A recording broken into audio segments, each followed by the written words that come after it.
ஏசாயா 49ஆம் அதிகாரம் 15-16 வசனத்தில் சொல்லுகிறார், ஒரு பெண் ஒரு தாய் தன் குழந்தை மறப்பாளோ? அவர்கள் மறந்தாலும் நான் உன்னை மறப்பது இல்லை. ஒரு தாய் பால் குடிக்கிற தன் குழந்தையை மறக்க முடியுமா? அவர்களே மறந்தாலும் நான் உன்னை மறப்பதில்லை. ஒரு தாயனுடைய அன்பு, இயேசுவுக்குள்ளே தகப்பனுடைய அன்பையும் பார்க்கலாம், தாயனுடைய அன்பையும் பார்க்கலாம். ஆறுதல் படுத்துகிறவராய் கூட இருப்பார். ஒரு அனாதையாக்கப்பட்ட தாய் தகப்பனை இழந்த ஒரு சின்ன குழந்தை, ஒரு பெண் குழந்தை, உறவினர்கள் கொண்டு வந்து ஒரு அனாதை விடுதியிலே கொண்டு வந்து சேர்த்தார்கள். அந்த அனாதை குழந்தைகளை பராமரிக்கிற விடுதிக்கு ஒரு ஃபாதர் பொறுப்பாக இருந்தாங்க. தேவ ஊழியக்காரர் ஒரு ஃபாதர். அவரிடத்தில் கொண்டு வந்து அந்த குழந்தையை கொடுத்தார்கள். தாயும் இல்லை, தகப்பனும் இல்லை, நீங்கள் இதை வளர்த்து கொள்ளுங்கள் என்று சொல்லி உடனே அந்த ஃபாதரை வாங்கி தன்னுடைய அனாதை விடுதியில் வைத்து வளர்த்து கொண்டே வந்தார்கள். அவள் ஸ்கூலுக்கு போனாள், படித்தாள்.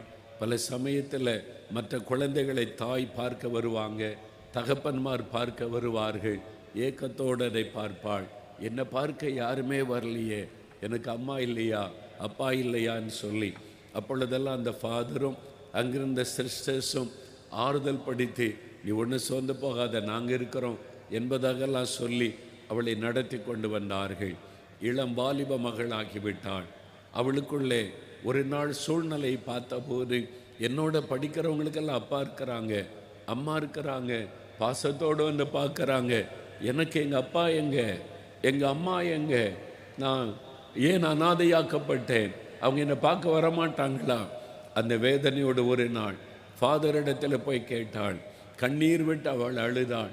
எங்கள் அப்பா யார், எங்கள் அம்மா யார், அவங்க ஏன் என்னை பார்க்க வரல, எனக்கு யாரும் இல்லையா, எனக்கு சொல்லுங்க என்றவள் கண்ணீர் விட்டு அழுதாள். அவருடைய அழுகை, அவருடைய கண்ணீர் ஃபாதருடைய உள்ளத்தை உடைத்தது. என்ன பதில் சொல்லுவதென்று தெரியவில்லை. அவள் மிகவும் ஏங்கி ஏங்கி அழுதபடியினால் ஃபாதர் அவளை பார்த்து சொன்னார்கள், உங்கள் அப்பா யார், அம்மா யார்னு என்கிட்ட கேட்குற, நீ போய் இயேசுகிட்ட கேளு, நீ போய் இயேசுவனிடத்தில் கேள், எங்கள் அப்பா யார், அம்மா யார் என்று கேள், அவர் தான் பதில் சொல்ல முடியும்.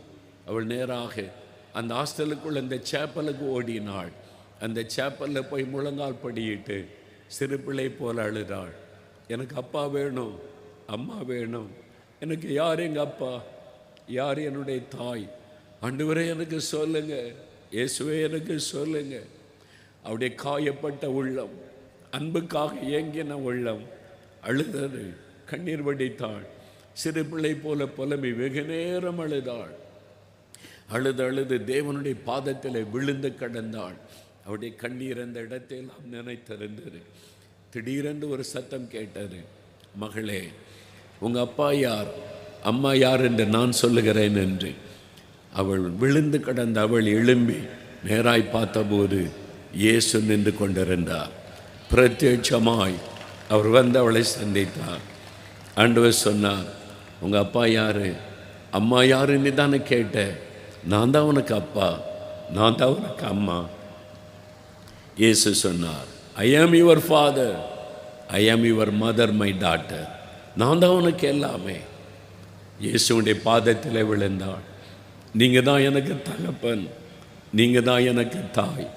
அந்த நாள் முதல் அந்த வேதனை உள்ளத்தை விட்டு மாறினர், அந்த காயம் மாறினர். எனக்கு அப்பா இல்லையே, அம்மா இல்லையே என்ற வேதனை மறைந்தது. எனக்கு இயேசு இருக்கிறார், எனக்கு தாயாக தகப்பனாக இயேசு இருக்கிறார் என்ற சந்தோஷம் உள்ளத்தை ஆட்கொண்டது. இன்றைக்கு அதே இயேசு உன்னை பார்த்து சொல்லுகிறார், என் மகனே, என் மகளே, நான் இருக்கிற உனக்கு தகப்பனாக தாயாக உன்னை ஆறுதல் படுத்த, உன் காயங்களை மாற்ற, உனக்கு அன்பு காட்ட, உன்னை ஆறுதல் படுத்த நான் இருக்கிற உனக்கு. இயேசு சொல்லுகிறார், நான் இருக்கிற உனக்கு. யோசேப்பை ஆறுதல் படுத்தினான்.